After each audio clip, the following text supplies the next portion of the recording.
Então, pessoal, continuando as nossas questõezinhas, né, do livro Carreiras Militares, ok? Então, nós estamos aqui na questão de número 32 da parte de saúde da mulher. Vamos lá, vamos continuando então. Quanto ao período clínico do parto chamado dequitação, marque V ou F e assinale a alternativa com a sequência correta. Então, olha só, lembra que eu estou sempre falando para vocês ao longo dos vídeos, né, que isso aqui é algo que cai bastante em prova, os chamados o quê? Períodos clínicos, etapas clínicas, estágios do trabalho de parto, tá? E eles são quantos? São 4, não é isso? Então a gente tem o primeiro deles que é a dilatação, o segundo que é a expulsão, o terceiro que é a dequitação, que é exatamente o que se refere à questão que a gente vai fazer agora. E o quarto estágio seria o período de Grinberg, que por sinal foi da nossa questão anterior. Estão lembrados que ele pedia exatamente o que? Pedia, né, qual que era aí, como é que a gente chamava esse quarto período clínico do parto, e a resposta era exatamente essa. Eu até tinha feito aqui uma revisão com vocês, falado dos estágios ou das etapas clínicas, beleza? Então agora nós vamos falar da terceira etapa, ou terceiro estágio, ou terceiro período do parto, que é a dequitação. O que é a dequitação? Dequitação nada mais é do que a saída da placenta. E o processo da saída da placenta, ele ocorre em 3 momentos, né? Então a gente tem primeiro o momento do descolamento, né? Então a placenta precisa, para sair, ela precisa descolar, depois ela vai descer, então ela faz o processo da descida ao longo do corpo uterino, né? E por fim, a gente tem o processo da expulsão da placenta propriamente dita, beleza? Então esses são os 3, vamos dizer assim, os 3 momentos, né? As 3 partes aí que envolve uma dequitação, tá bom? Bem, e aí, na verdade, os 2 primeiros itens dessa questão, ele fala deste primeiro momento, que é o momento do descolamento, tá? Então, assim, é uma questão bem específica? É uma questão bem específica, que você tem que ter um conteúdo um pouco mais aprofundado. Diria que é uma questão nível intermediário, tá? Não vou dizer que ela é difícil, né? Mas ela realmente exige um pouco mais de conhecimento específico de obstetrícia seu, beleza? Então, olha só, ele está falando de Baudelock-Duncan no primeiro item e está falando de Baudelock-Schüttes no segundo item, tá? Então, esses 2 são exatamente os 2 mecanismos de descolamento de placenta, tá? Então, o descolamento da placenta ele pode se dar por Baudelock-Schüttes e por Baudelock-Duncan, beleza? Ou Duncan, como vocês queiram chamar, tá? Qual é o mais comum dos 2? O mais comum dos 2 é o Schüttes, ok?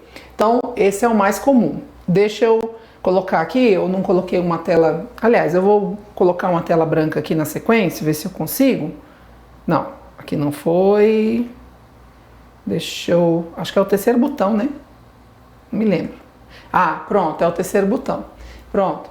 Então, olha só. A gente tem aqui o útero, essa tela não vai ficar gravada, tá? Então, só pra gente acompanhar, para eu desenhar para vocês aqui um pouquinho desse mecanismo do descolamento.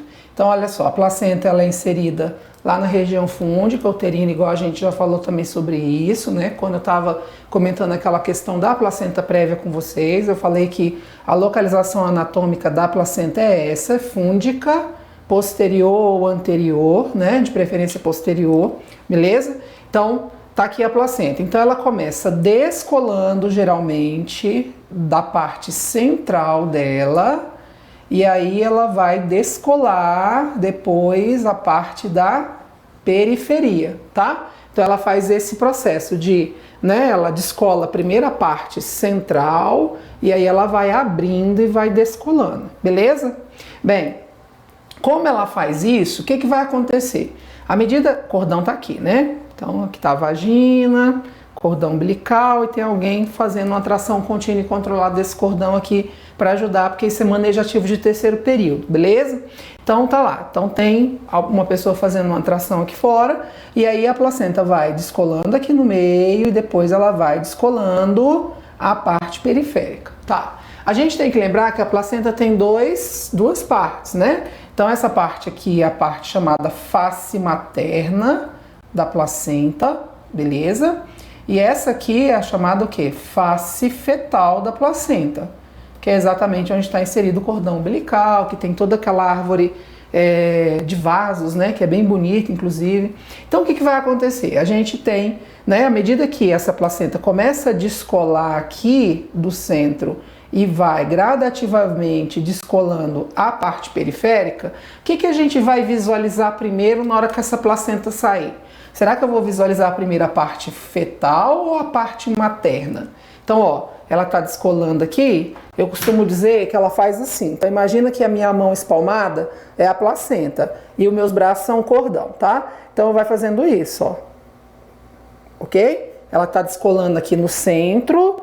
Claro que o útero tá diminuindo de volume, né? Então, automaticamente ele vai diminuindo de volume. Então, eu tenho isso aqui, ó. Basicamente, isso aqui, até ela sair. Quando ela sair, o que vai ser visualizado primeiro? A face fetal, né?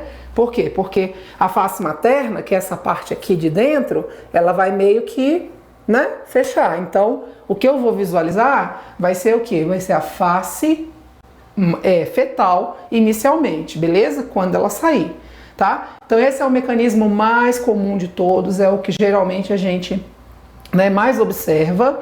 Esse é o chamado Baudelock-Schuttes, ok? Então, esse é o Baudelock-Schuttes, que é quando a face fetal sai primeiro. Os livros colocam, que eu assim acho meio esquisito também, ele fala assim, que esse mecanismo, a placenta sai em forma de guarda-chuva. Bem, eu acho que é o guarda-chuva da Feira do Paraguai, né? Porque aquele quando você sai na rua e aí bate um vento, ele faz assim, pra cima. É esse guarda-chuva que eu entendo, entendeu? Então eu não vejo muito esse guarda-chuva vindo assim, tá? Então para mim o guarda-chuva é o contrário, né? Tá, então esse é o Baudelock-Schuttes. Vamos falar do Duncan agora. Então aqui tá o útero novamente, tá? O Baudelock-Duncan, ele acontece na maioria das vezes quando a placenta tá lateralizada, ela tá mais baixa. Então eu vou desenhar ela aqui. É uma placenta prévia, tá? Não necessariamente sempre é, mas tô falando porque geralmente é com placenta mais lateralizada. Então aqui está o cordão e aí tem alguém tracionando. Qual é a diferença desse mecanismo de Baudelock-Duncan por Schuttes? O descolamento da placenta, ele não vai ser centro periférico como no Schuttes. No Duncan, ele vai ser periférico central. Então ele vai descolando primeiro a parte da periferia e depois ele vai gradativamente descolar o centro. O que vai acontecer com esse mecanismo? Concorda que na hora que começar a descolar, por exemplo, essa parte, ela vai que dobrar em cima do cordão, ela vai cair sobre o cordão? Então na hora que a placenta sair, o que a gente vai visualizar? A face materna ou a face fetal? A face materna, que é a parte que está colada no útero, beleza? Então essa é a diferença do Baudelock-Schuttes para o Baudelock-Duncan. O Schuttes é a parte fetal que é visualizado primeiramente. O descolamento ele é centro-periférico.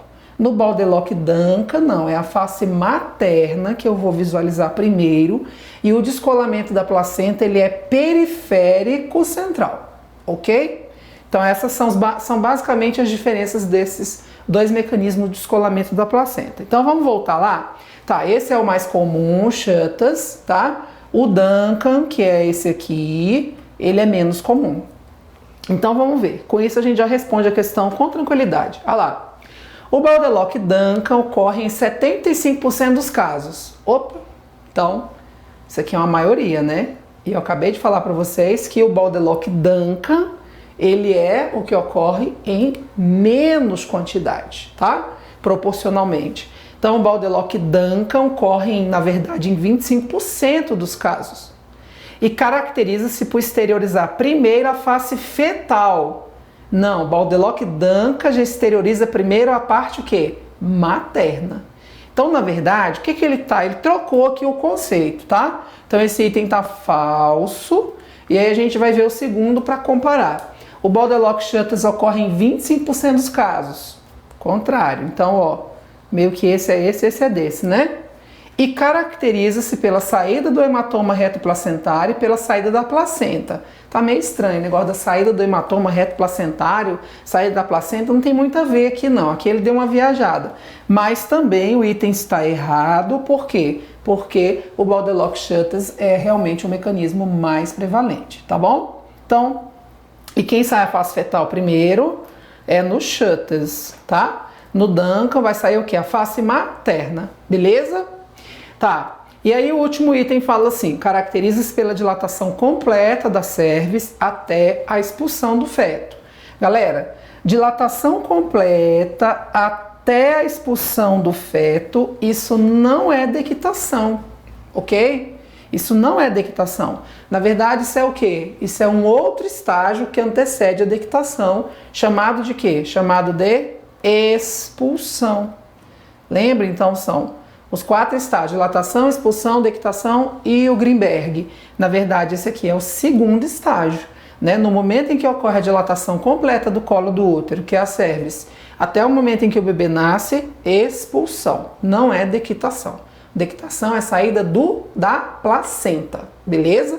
Expulsão é saída do bebê, do feto, certo? Então, também está errado o item. Então, a nossa sequência ficou o que é FFF, que vai ser o item, a resposta letra D, beleza? Vamos à frente. 33. Eita, aqui o pessoal já fica meio doido porque tem que fazer conta, né? E aí quando envolve matemática, dificulta. A primeira questão que a gente está fazendo aqui nessa parte das carreiras militares que envolve, né, essa questão da regra de Nageli ou de Niagli, né, como vocês queiram chamar, que a gente vai ter que fazer cálculo de data provável do parto, tá? Então é bem bacana esse tipo de questão e também gosta muito de cair nas provas. Vamos lá. Paciente gestante compareceu à consulta de pré-natal referindo sua DUM, ou seja, data do primeiro dia da última menstruação, em 8 de junho de 2014. Então, olha só, a gente tem uma DUM de 8 de junho de 2014. Beleza. Aí ele fala assim, de acordo com a regra de Niagli ou de Nageli, marque a alternativa que corresponde ao DPP, que é a data provável do parto. Galera, presta muita atenção, porque aqui o pessoal faz uma confusão danada, tá? Por quê? Porque fica assim, porque até o mês tal eu tenho que somar 9, depois do mês eu tenho que subtrair 3. Então, assim, esquece esse negócio e lembra só da regra. A regra diz o que pra gente? A regra diz que a gente tem que somar 7 ao número de dias e somar 9 ao número de meses. Pronto. Então, isso é a regra, beleza? Então, a regra fala isso. Eu vou somar 7 ao número de dias e vou somar 9 ao número de meses. Tá, somar 9 ao número de meses é fácil entender por quê, né? Porque a gestação, 9 meses, beleza? Agora, somar 7 ao número de dias, aí tem muita gente que fala umas bobeiras, né? Na hora que tá, quando eu pergunto isso às vezes em sala, quando eu tô dando aula no presencial, e às vezes eu vejo até, né, colegas reproduzindo isso de uma maneira errônea, tá? Então, olha só, somar 7 ao número de dias, as pessoas falam, ao número de dias, falam, porque a semana tem 7 dias, tá? Mas e daí? Nada a ver, tá? Na verdade, isso aqui tem a ver com o ciclo menstrual. É por quê? Porque somente a partir do 7º dia do início da menstruação, quando eu tenho um ciclo menstrual de 21 dias, é que existe a possibilidade de uma nova ovulação. Antes de 7 dias, a gente não tem, porque os ciclos são de 21 a 35 dias. Então, a segunda parte do ciclo, do momento que ovula até o momento que menstrua, são 14 dias.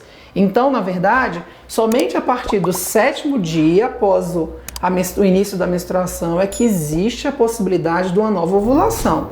Por isso que eu somo 7 ao número de dias, porque somente depois de 7 dias, para engravidar tem que ovular, concorda? Não tem como engravidar sem ovular anteriormente. Então, por isso que é somado 7 ao número de dias. Então, não fala, pelo amor de Deus, você está estudando, né? Não vai sair dizendo por aí, soma 7, porque uma semana tem 7 dias, tá? E daí, né? Tem nada a ver com a história aqui. Soma 7, porque somente a partir do 7º dia do início da menstruação que existe a possibilidade de uma nova ovulação. Antes não, ok? Porque o ciclo mais curto é 21 dias, então eu tenho 7 na fase proliferativa e 14 de fase luteínica, porque a fase luteínica é sempre 14, né? Não muda. Facílimo aqui, né? Porque na verdade, se você somar o número de dias, você já chega na resposta, né? Por quê? Porque 8 e 7 dá o quê? Dá 15. Então a única opção que tem o 15 vai ser a letra A, que vai ser a nossa resposta, tá? Mas assim, não é por aí, né? Então eu tô fazendo por exclusão, eu preciso explicar isso aqui. Vamos lá. 6 mais 9. 6 mais 9 dá quanto, minha gente? Também dá o quê? Dá 15, concorda? Existe 15, mês 15? Não existe mês 15. Então, quando eu faço 6 mais 9, deu 15? Deu 15. Beleza. Mas não existe mês 15, né? Só existe no ano o quê? 12 meses. Então, se a soma deu 15 e só existem 12 meses, é porque vão passar 3 meses para o ano seguinte, ok? Então aqui vai ser 3, porque passam 3 para o próximo ano. Toda vez que passa de ano ou passa de mês, eu gosto sempre de colocar mais umzinho lá em cima para eu não esquecer que passou, tá? Então, chegamos à nossa resposta. 15/3 de 2015.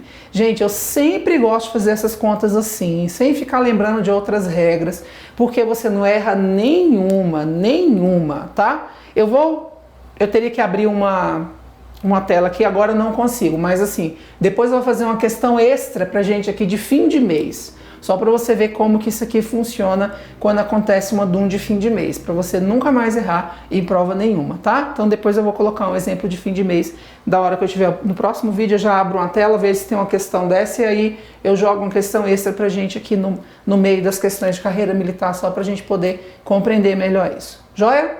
Beleza.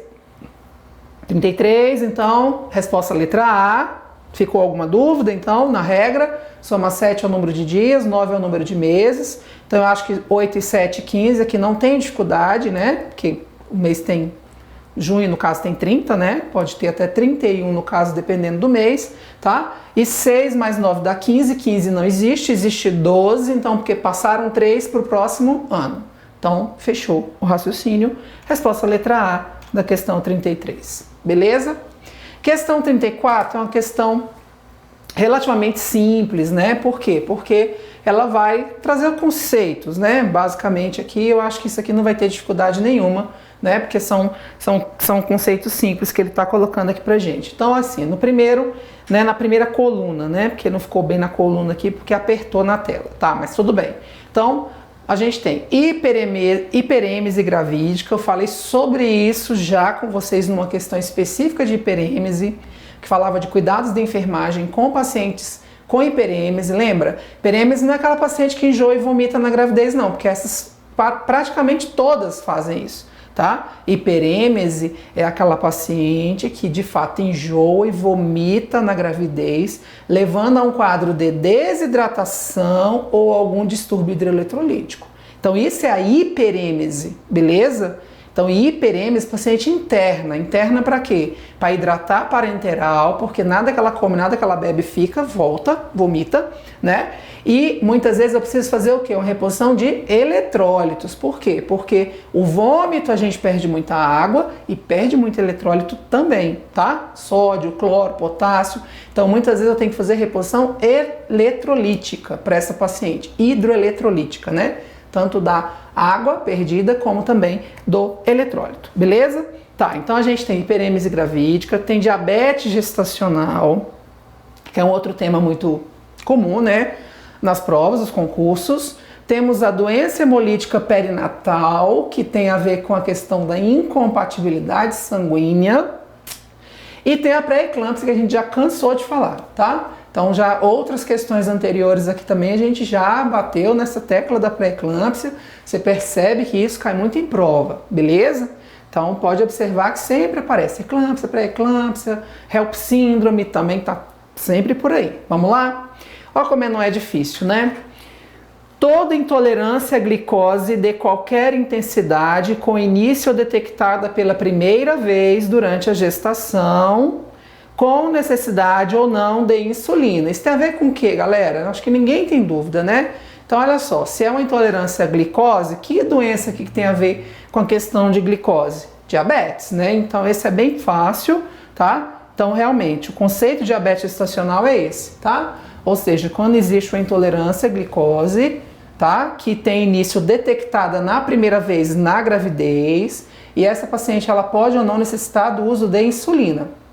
Geralmente a gente inicia com dieta, atividade física, controle glicêmico. Aí, de fato, caso não melhore, entra para insulina. Caso a gente, né, não tenha aí um sucesso, né, nas medidas não farmacológicas, eu preciso entrar com a insulina.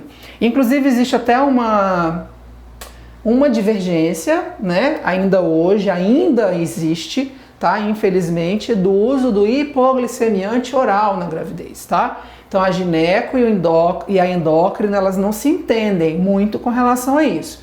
O gineco não gosta muito de prescrever o hipoglicemiante e manda para o endócrino, e o endócrino prescreve. Ele diz que é seguro usar o hipoglicemiante na gravidez. O gineco diz que não, que tem que ter na bula lá do remédio. Na bula do remédio a gente vai encontrar quase nunca dizendo que é seguro na gravidez. Por quê? Porque eu não tenho estudos, né, suficientes para isso. Daqui um pouco a gente vai resolver uma questão de amamentação e droga usada, né? Ou seja, medicação e amamentação. O que pode, o que não pode. Também super complexo. Por quê? Porque tem muitas drogas que não se tem estudos. É muito difícil você fazer estudo, né? Por quê? Porque é um estudo que você tem que fazer uma observação. E aí entra a questão ética, né? Porque aí eu vou expor aquele bebê, por exemplo, a mãe vai tomar aquela droga e eu vou expor o bebê e vou esperar ver o que vai acontecer com o bebê, se ele vai morrer, vai fazer morte súbita, vai fazer apneia, né? Então não é eticamente correto esse tipo de estudo, né? Por isso que não se tem praticamente, tá bom? Então, intolerância com início detectado a primeira vez na gravidez, necessidade ou não de insulina, não há dúvida, diabetes gestacional. Lembra que a diabetes gestacional ela é causada principalmente por conta do hormônio lactogênico, tá? Que ele é um competidor da insulina. Então, toda vez que a grávida ela já tem uma tendência a fazer diabetes por conta do hormônio da placenta, que é o hormônio, é o HPL, né? O hormônio placentário lactogênico, lactogênico placentário, como você queira chamar, tá bom? Bem, distúrbio idiopático específico da gravidez e do período puerperal, caracterizado por uma tríade clássica: hipertensão, edema e proteinúria significativa. Também eu acho que você não vai ter dúvida nesse item, né? Que esse é o item clássico de quem? Da pré-eclâmpsia, tá? Então é exatamente, né? Distúrbio idiopático, o que é isso? Que não tem uma causa, né? Então a gente não sabe realmente, é multifatorial, tá? Então são vários fatores. E aí eu tenho essa tríade, que na verdade eu nem preciso ter a tríade, né? Então basta eu ter a hipertensão, essa já é suficiente para desencadear um quadro de pré-eclâmpsia. Claro que na pré-eclâmpsia geralmente tem a proteinúria sim, e pode ou não ter o edema. A gente já até falou sobre isso também em questões anteriores, tá? O edema ele é muito fisiológico. O de membro inferior é muito... Quando é mão e face, aí realmente, né, fica mais claro dentro da pré-eclâmpsia. Por quê? Porque o edema de membro inferior, ele é muito fisiológico por conta da compressão de vasos pélvicos, toda aquela alteração que existe mesmo de circulação de membros inferiores da grávida por conta do peso uterino sobre esses vasos pélvicos e vasos que irrigam membros inferiores, tá? Então eu acho que também essa questão é fácil, né? Porque que falou hipertensão, né? Você vai lembrar logo de pré-eclâmpsia, beleza? Tranquilo. O outro, mais fácil ainda, ó, incompatibilidade sanguínea entre a mãe e o feto, geralmente causado por antígenos do sistema BO e do fator RH. Essa é da doença hemolítica, né? Então, o que que faz o bebê, às vezes, fazer hemólise e ficar amarelinho? Incompatibilidade sanguínea, tá? Ou do sistema BO ou do fator RH. Do sistema BO, quando o quê? Quando a mãe é O e nasce um bebê A ou B, beleza? Então, se a mãe for O e ela tiver um RN A ou um RN recém-nascido B, ela pode fazer incompatibilidade. Por quê? Porque no sangue de quem é O tem anti-A e anti-B. Então pode passar esse anti-A e esse anti-B pro bebê, pro feto. Geralmente na hora do parto, na gravidez, não tem troca de sangue, a não ser se tiver um descolamento, alguma coisa, algum problema, né? Mas uma gravidez normal não há troca de sangue mãe e bebê, mas no parto tem.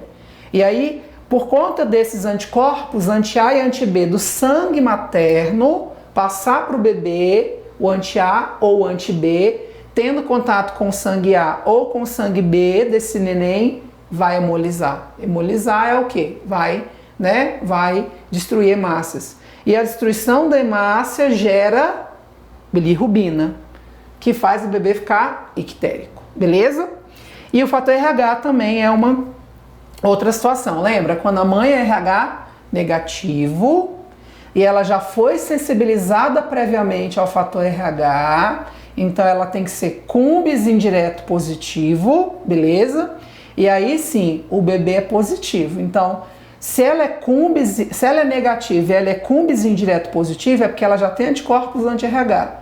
Então, se ela tiver um bebê positivo, pode também passar esses anticorpos lá para o bebê, inclusive intraútero. Esse espaço intraútero, tá? Esse é o grande problema. E aí esse bebê pode fazer uma doença hemolítica do recém-nascido, tá? Ou doença hemolítica perinatal, ok? Então, é isso. E a outra tá facílima aí, ó, caracteriza por náusea e vômito intenso, que surgem frequentemente antes da 20ª semana e podem perdurar por toda a gestação. Então, vômito, náusea e vômito tem a ver com êmese, né? Hiperêmese, êmese, hiperêmese, né? Náusea e vômito, ok? Então, aqui ficou 1, beleza? Então, sequência que ficou 2, 4, 3, 1, 2, 4, 3, 1, ficou na letra C, que é a nossa resposta da questão 34. Beleza? Então, fechamos mais uma. Vamos fazer a 35, que ela é bem rápida? Então, a gente até falou sobre isso numa outra aula, né, no outro videozinho aí. O mecanismo do trabalho de parto é a sequência de movimentos passivos, como é denominado o movimento pelo qual a cabeça do feto penetra na pelve. Lembra que eu falei disso? Eu tenho a pelve, né? Então a pelve ela é assim, ela tem uma parte mais aberta e depois ela fecha e depois ela abre um pouquinho aqui embaixo, né? Não tanto, mas ela vai abrir. Então eu tenho a grande pelve, pelve falsa, que fica mais assim, né? Então essa é a grande pelve, que é bem abertona, pelve falsa, e aqui é a pequena pelve, que é a pelve verdadeira, tá?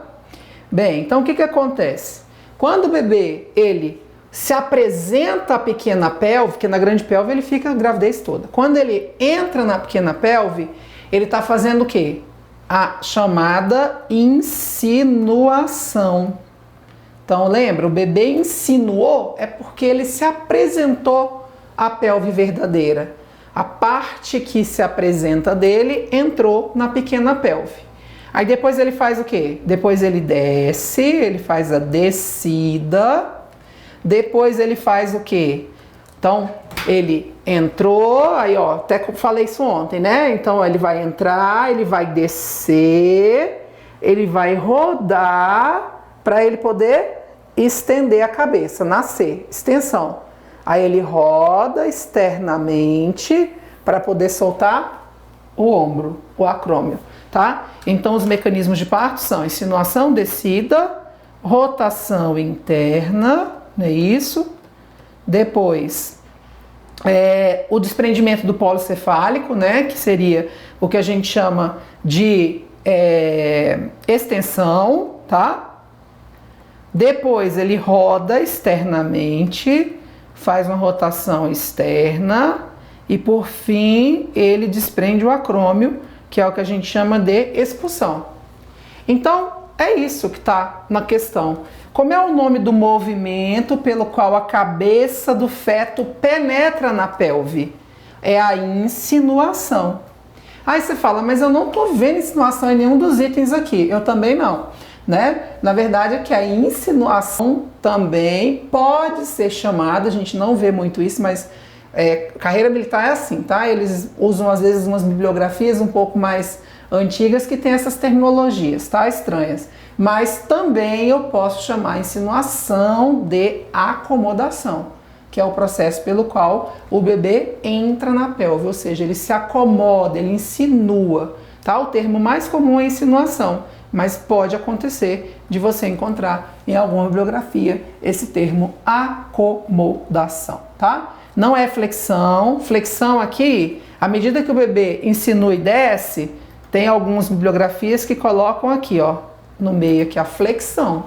Por quê? O bebê tem que fletir, né?